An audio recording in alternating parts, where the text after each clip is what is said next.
You need a fancy title, Corporate Vice President of Engineering and Distinguished Engineer.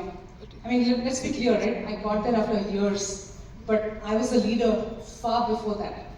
And to be a leader, it means that you're willing to speak up, you're willing to put your idea out there, and you're willing to generate energy for those ideas far ahead of being anointed or named a leader, right? I think to me, leadership often comes when you're dancing on the edge of authority.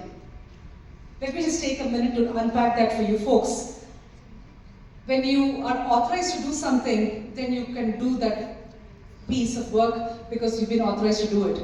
But often leadership begins when your authority ends. What this means is when you're willing to kind of push at the edges of your authority and dance into the realm of leadership, that's really when your career will unlock and kind of perhaps create that next big opportunity for you. Right, so in the interest of time, I'm going to wrap up, right? So for me, I think it's been this journey of being a dreamer, of being a learner, and learning to be a leader. And it's always been about grit. Long careers do not come out of thin air, they come out of grit and resilience.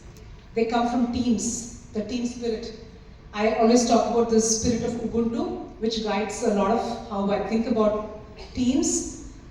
The spirit of Ubuntu, the philosophy of Ubuntu goes as I am because we are, the collective, right? And to me that philosophy has been such a crucial part of creating kind of magic. Technology to me is really like, at times, just been amazed at, especially when you look at AI, you understand that it is kind of now helping us go to realms that we did not think were possible.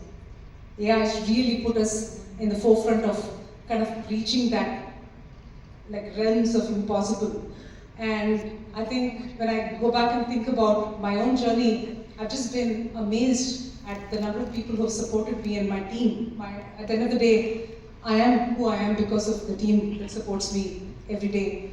And the third thing has been about purpose, a sense of what makes sense with your career, right? Like you're not doing it mindlessly, you're doing it because you feel it's contributing to something, it's contributing to humanity in some deep kind of fundamental way. Recently I saw this quote by Jane Goodall,